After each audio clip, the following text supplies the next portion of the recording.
بسم اللہ الرحمن الرحیم۔ السلام علیکم ورحمۃ اللہ وبرکاتہ۔ ناظرین، آج کی اس ویڈیو میں زکوٰۃ کے بارے میں کچھ اہم مسائل میں آپ لوگوں کے سامنے ذکر فرماؤں گا۔ قرآن مجید میں اللہ رب العزت فرماتے ہیں وَأَقِیمُوا الصَّلَاةَ وَآتُوا الزَّکَاۃَ۔ قرآن مجید میں نماز کا ذکر 72 جگہوں میں اللہ تعالیٰ نے ذکر فرمایا، اور اس کے ساتھ ساتھ الگ جگہوں میں زکوٰۃ کا بھی ذکر فرمایا ہے۔ زکوٰۃ فرض ہے۔ زکوٰۃ کا علم حاصل کیجئے۔ سلسلہ احکام زکوٰۃ اسلام کا ایک اہم رکن ہے۔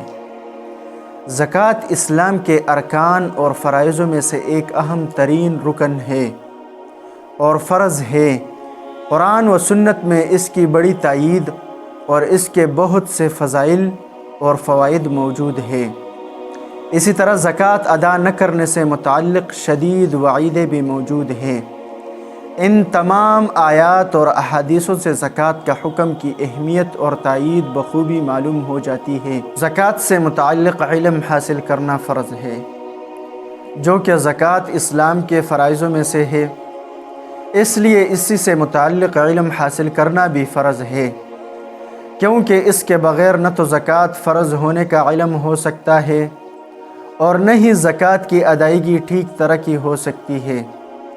ظاہر ہے کہ علم کی درستگی کے لیے علم ضروری ہے، اور یہ بات کس قدر کی افسوس اور دکھ والی ہے کہ ایک مسلمان زندگی بھر زکوٰۃ ادائیگی کرتا رہے، لیکن شریعت کا علم نہ ہونے کی وجہ سے وہ غلطیوں کا شکار رہے اور اس کی زکوٰۃ ادائیگی شریعت کے نزدیک درست نہ ہو، جس کے نتیجے میں ظاہر ہے کہ اس کی زکوٰۃ اللہ تعالیٰ کے ہاں قبول نہ ہوگی۔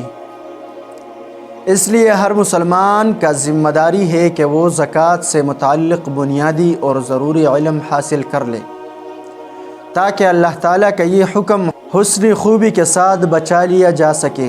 زکوٰۃ کے مسائل سیکھنے سے متعلق ایک غلط فہمی کا اضلاع۔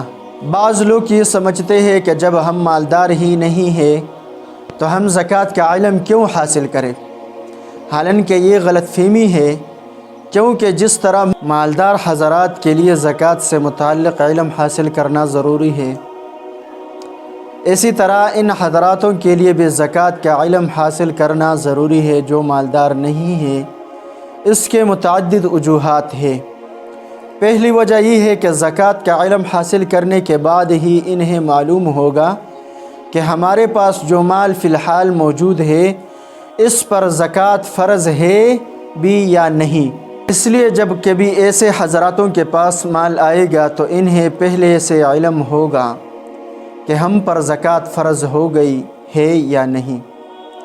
لیکن جب زکوٰۃ کا علم ہی نہیں ہوگا تو کیسے علم ہوگا کہ اس کے مال کے آنے کی وجہ سے ہم پر زکوٰۃ فرض ہو گئی ہے یا نہیں۔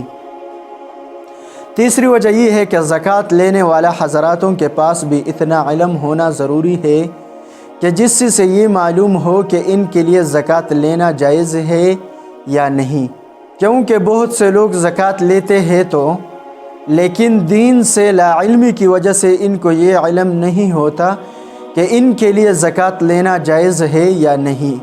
چوتھی وجہ یہ ہے کہ زکوٰۃ جیسے اسلام کے اہم رکن کی اتنی اہمیت تو ہونی چاہیے کہ اسی سے متعلق علم حاصل کر لیا جائے۔ پانچویں وجہ یہ ہے کہ علم حاصل کرنا اپنی ذات میں بڑی فضائل اور اجر و ثواب والا علم ہے، بلکہ بہت سے نفلی عبادتوں سے افضل بھی ہے۔ اس لیے علم حاصل کرنے کے نتیجے میں ایسے لوگ بڑے ہی اجر و ثواب کے مستحق قرار ہوتے ہیں۔ اسی ساری تفصیل سے معلوم ہوا کہ زکوٰۃ کا علم حاصل کرنا ہر مسلمان کی ذمہ داری ہے، چاہے وہ مالدار ہو یا نہ ہو۔ زکوٰۃ سے متعلق مسائل سیکھنے کے فوائد۔ زکوٰۃ سے متعلق علم حاصل کرنے کے متعدد فوائد سامنے آتے ہیں۔ علم حاصل کرنے کا فرض ادا ہو جاتا ہے۔ علم حاصل کرنے پر اجر و ثواب نصیب ہوتا ہے۔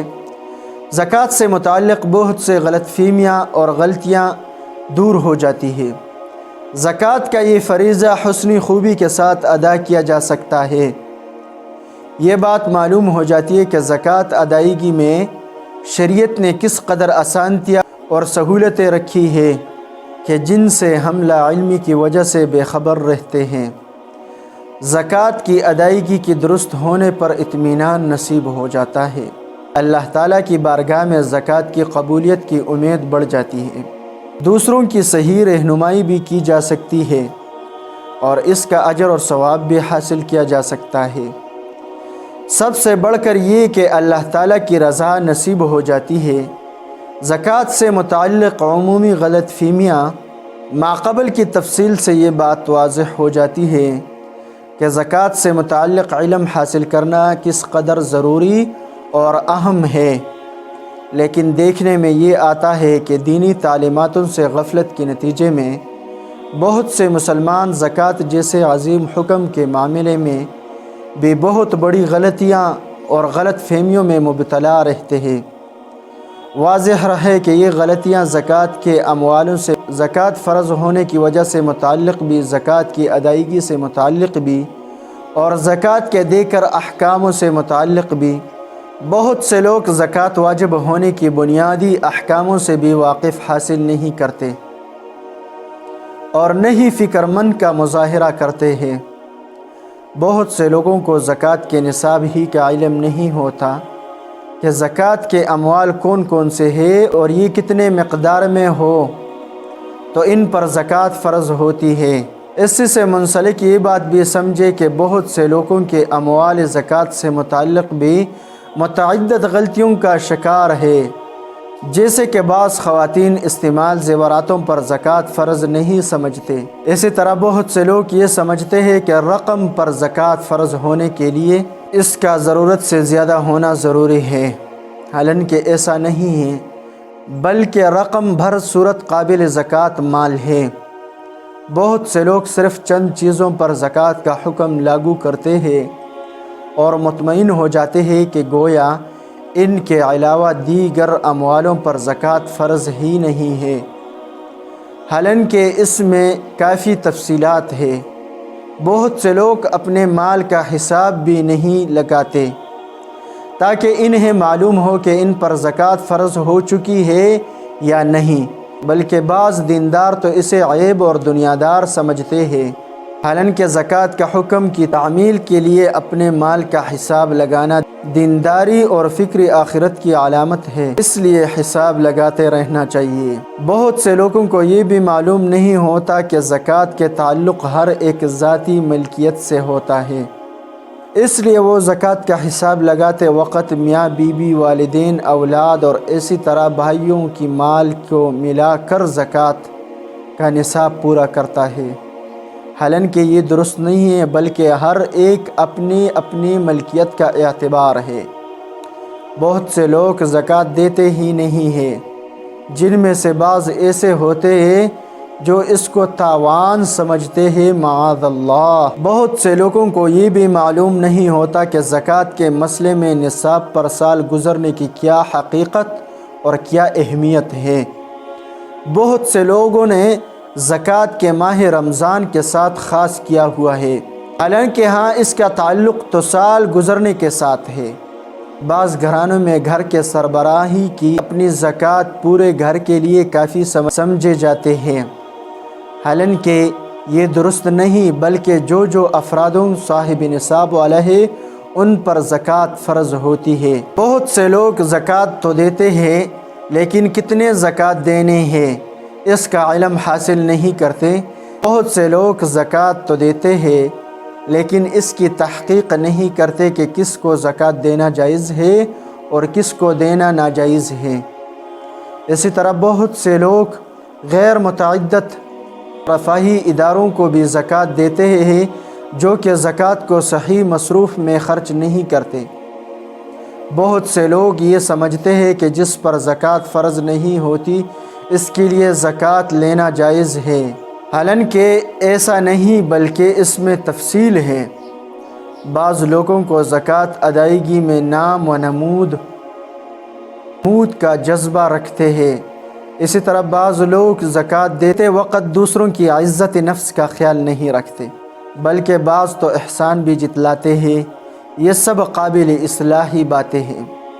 اسی طرح کے متعدد غلط فہمیاں ہمارے معاشرے میں راج ہے، جن کے نتیجے زکوٰۃ کا فریضہ نہایت ہی متاثر ہو جاتا ہے اور معاملہ اللہ تعالیٰ کی رضا کی بجائے اللہ تعالیٰ کی ناراضگی تک چلا جاتا ہے۔ اللہ تعالیٰ کی بارگاہ میں زکوٰۃ کی ادائیگی کی قبولیت کے لیے ضروری ہے کہ وہ کچھ اہم بات ہے جن پر عمل کر لیجئے۔ شریعت کے مطابق زکوٰۃ کی ادائیگی کی جائے، صرف ان ہی کو زکوٰۃ دی جائے جو شریعت کی نگاہوں میں مستحق ہو۔